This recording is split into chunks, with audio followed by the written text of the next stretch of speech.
My girlfriend at the time and I went camping 5 hours away from home for her birthday and our anniversary. We made the trip the day after a big storm passed through. We left town early and got there in the early afternoon. The guy at the entrance to the campgrounds mentioned there was no one else staying there that weekend. We were like, oh, this is going to be sick. First, we drove down these long pathways to our designated area. As you got closer to it, the road narrowed. Basically, you had to back out to get out. We unloaded the car, got the tent set up, and decided to go walk around the woods. It was dead silent, but it was still bright out, so we just took in all the nature we could and walked a few miles away. We reached this point in the woods where there were some weird-looking white cabins. They were very uniform, all built the exact same way. I guess they were a part of the camping grounds, but they seemed way out of the way, and there was no sign of life. It felt eerie to be at, like we shouldn't be there. So we turned around and walked back. We took a breather in the tent, then tried to start a fire in the fire pit. Unfortunately, neither of us had ever been camping before and had no idea how to start a fire.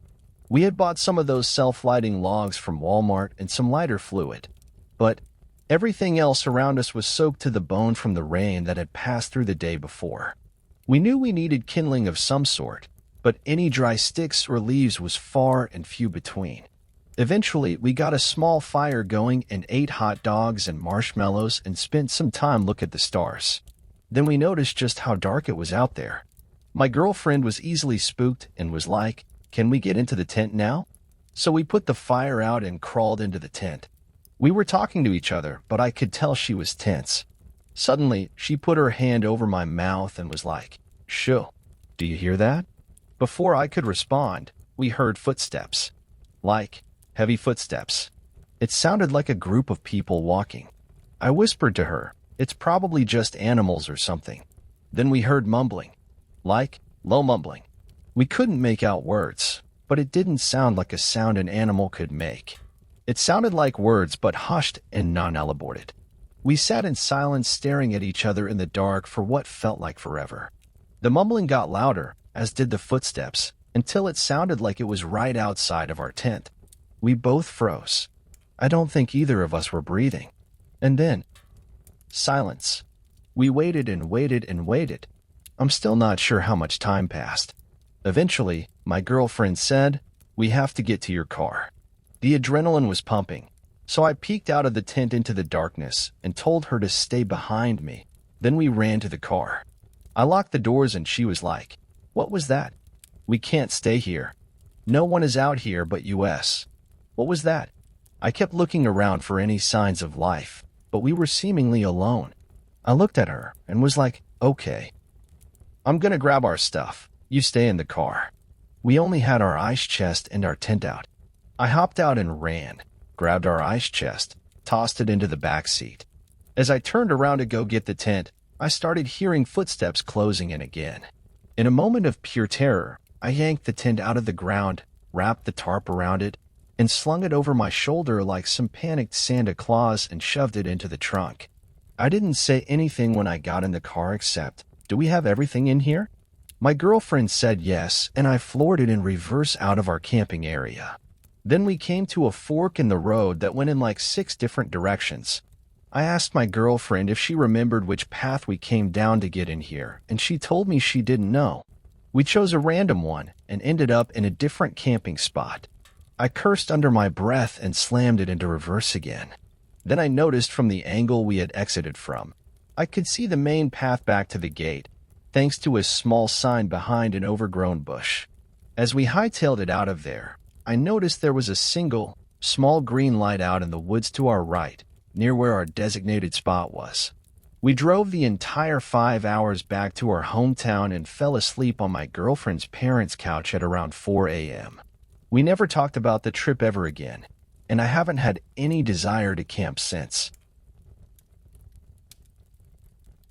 This happened on a trip a few years ago one night midweek, when the park is usually quieter. I woke up having to use the bathroom around 2 a.m., so I left the trailer to go to the comfort stations. The camp was one of those corner sites, So there's a really short trail in the back of the site through the woods before you get to the lights where the washroom is. You can technically go around the front, but I figured I would just cut through there like I usually do to save time because I was tired. As I'm passing the middle of the trail, I hear a light noise that sounds like it's right beside my ear. It sounded like giggling. So I picked up the pace a little bit and started looking for a raccoon or porcupine or something. They make weird noises, but I couldn't see anything or hear any twigs cracking, which I thought was weird. No sign of a person out there either. As soon as the last thought crossed my mind, I swear to this day that I heard something deeper in the woods and a female voice say, "Hello?" To say I jumped was an understatement. I sprinted full throttle to the lights, tripped on a log, and ripped my pant leg and shin. I made it to the bathrooms alive, feeling painful and kind of stupid. Once I was at the comfort station, I did my business and talked myself out of it being anything unnatural like the good biologist that I am.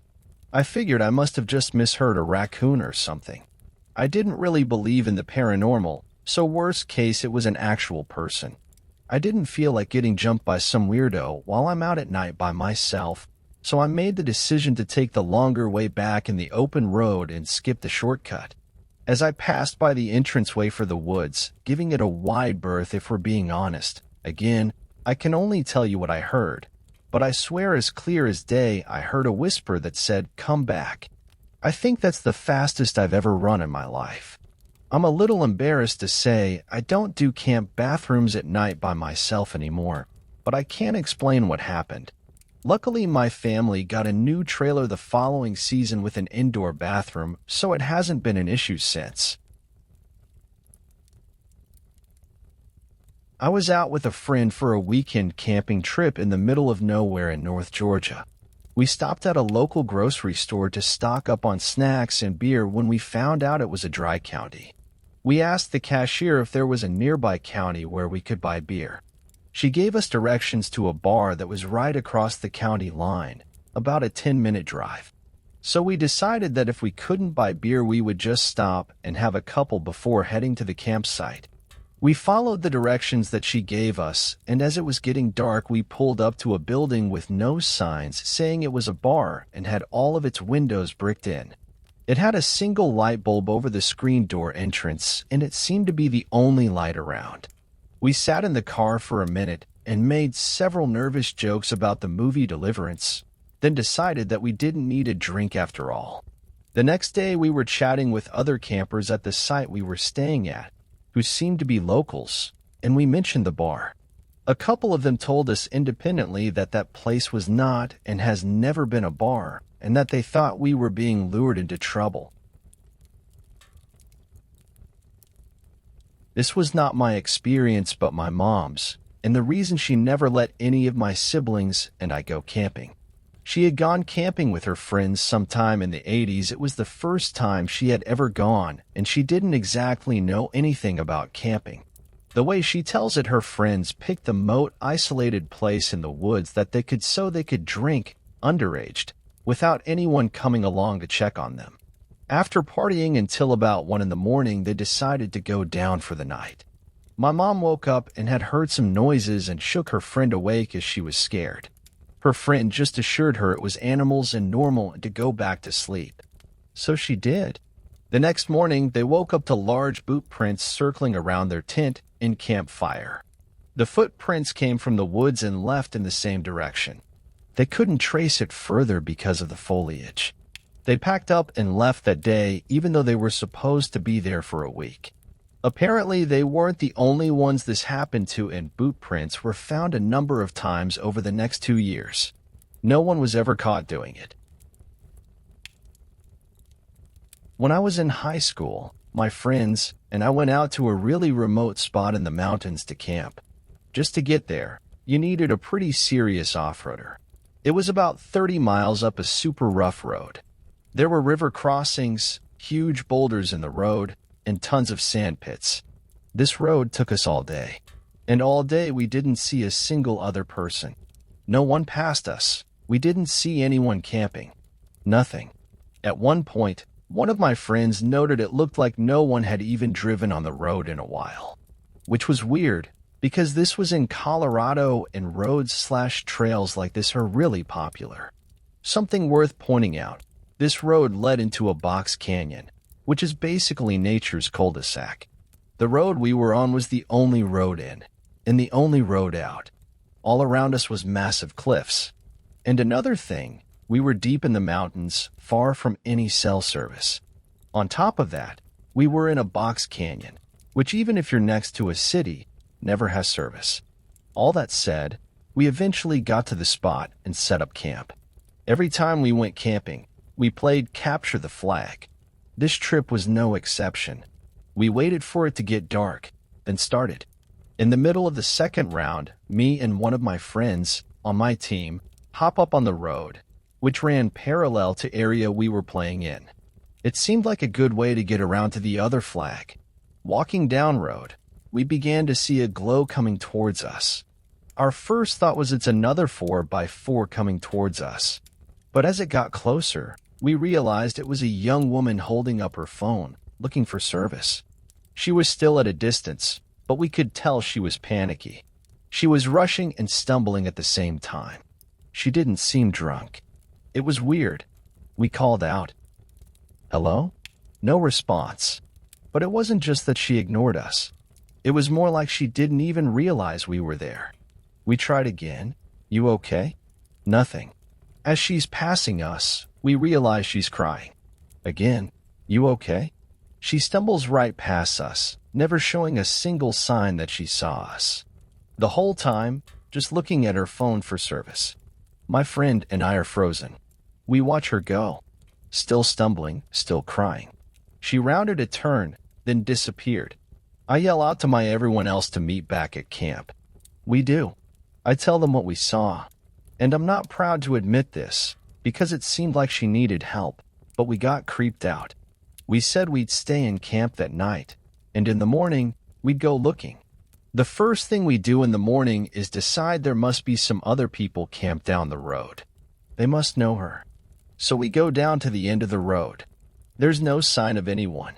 Then we decided to go to the entrance of the road and look for the woman. So we drive to the entrance, which took all day. And nothing.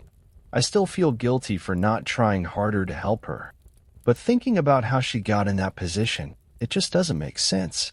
She didn't look like a hiker. She had on regular jeans and a sweater. If she had gotten in the canyon from the other side, it would require a very technical descent. She would have needed gear, and she didn't even have a backpack. We were pretty sure we were the only ones that had driven down that road in a while, so it's not like someone dropped her off or left her. And the whole time we saw her, she was holding up her phone looking for service. If she knew the area at all, she would know there was no way she was going to find service. I don't know what to make of it, but I do know that the image of that woman stumbling in the dark, crying, has been seared in my brain ever since.